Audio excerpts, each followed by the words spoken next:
question was. Vijayawada MLA Sujana Chowdary camp కార్యాలయంలో పశ్చిమ నియోజకవర్గంలోని పలు అభివృద్ధి పనులపై సమీక్ష నిర్వహించారు.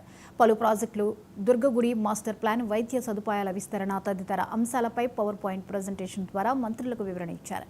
ఈ సమీక్షా కార్యక్రమంలో మంత్రులు సత్యకుమార్, ఆనం రామనారాయణ రెడ్డి ముఖ్య అధికారులు పాల్గొన్నారు. విజయవాడ పశ్చిమ నియోజకవర్గంలో మున్సిపల్, హెల్త్, ఎడ్యుకేషన్, ఎండోమెంట్లో చేయాల్సిన పనుల గురించి మంత్రులకు వివరించారు. కనకదుర్గమ్మ ఆలయం, ఇతర ఆలయాల అభివృద్ధికి నివేదిక సిద్ధం చేస్తామని మంత్రి ఆనం చెప్పారు. ఆరోగ్య ఆంధ్రప్రదేశ్ దిశగా పనులు ప్రారంభించాం. ఆయుష్ ఆసుపత్రుల స్థాపనపై ప్రత్యేక దృష్టి పెట్టినట్లు సత్యకుమార్ చెప్పారు.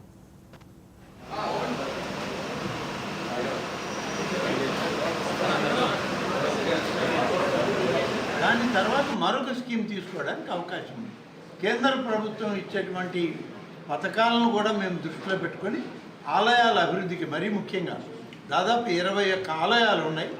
తిరుమల తిరుపతి దేవస్థానం కాకుండా 6A టెంపుల్స్లో 5 కోట్ల నుంచి ఆ పైన రాబడి ఉన్నటువంటి ఆ టెంపుల్స్ అన్నీ కూడా ఇవాళ ప్రతి రోజు కూడా మాకు అన్ని సమాచారాలు ముఖ్యమంత్రి గారు రివ్యూలో మాకు వస్తూనే ఉన్నాయి.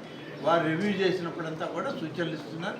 వీటిని సక్రమమైన పద్ధతిలో అమలు చేయడానికి అన్ని విధాల ప్రయత్నం చేస్తున్నాం. దుర్గగుడి కూడా ఈ మాస్టర్ ప్లాన్లో డిజైన్ చేసి కొన్ని కొత్తగా రోడ్డు అప్రోచెస్ కూడా తీసుకురావాలని, మల్టీ లెవెల్ పార్కింగ్ తీసుకురావాలని, అలాగే భక్తులు వచ్చిన వాళ్ళ క్యూ లైన్లు కూడా రోడ్ల మీద మనకి ఎక్కువ స్థలం గుడి ముందు లేదు కాబట్టి కొండ మీద ఉన్నటువంటి ఆలయానికి వెళ్ళేటువంటి క్యూ లైన్లకు కూడా బిల్డింగ్ సిస్టమ్ తీసుకురావడానికి మల్టీ స్టోరీడ్ క్యూ లైన్స్ కూడా తీసుకురావాలి.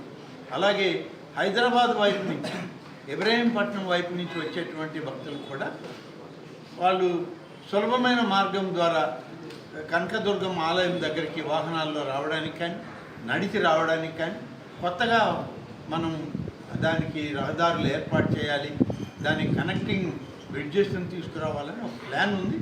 ఈ ప్లాన్ టోటల్గా అప్రూవ్ చేసుకున్న తర్వాత దాన్ని అమలు చేయడానికి ప్రయత్నం చేస్తాం.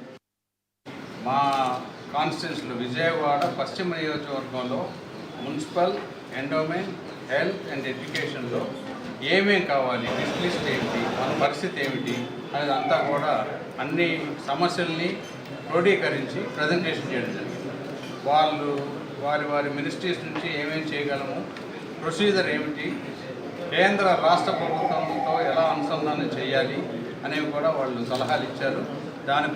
దాని ప్రకారం ముఖ్యమంత్రి గారి స్ఫూర్తితో P4ని మొదలుపెట్టి నిన్న ఆల్రెడీ అందరికీ తెలిసిన సుజనా మిత్ర అని చెప్పి మనం 22 స్కూటర్లు ఇచ్చి పంపించాం. దాని ముఖ్య ఉద్దేశం ఏంటంటే ప్రతి డివిజన్లోనూ ఒక 10 మంది వెళ్ళి మున్సిపల్ ఆఫీస్కో, ఎండోమెంట్ ఆఫీస్కో, హెల్త్ కేర్కో వెళ్లకుండా ఆ 10 మంది సమస్యలు ఒక వ్యక్తి తీసుకొని వెళ్ళి రిప్రజెంట్ చేసి వాళ్ళ సమస్యని సామరస్యంగా పరిష్కరించి మళ్ళీ వాళ్ళకి కన్ఫర్మ్ చేసే పద్ధతిని ట్రైన్ చేసామండి.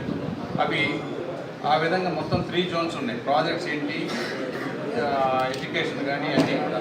సో వర్తమానంలో డే టు డే వచ్చే సమస్యలు అడ్రస్ చేయడానికి సృజనా మిత్ర వాళ్ళు చేస్తారు. అనకాపల్లి జిల్లా బుచ్చయ్యపేటలో ప్రజా దర్బార్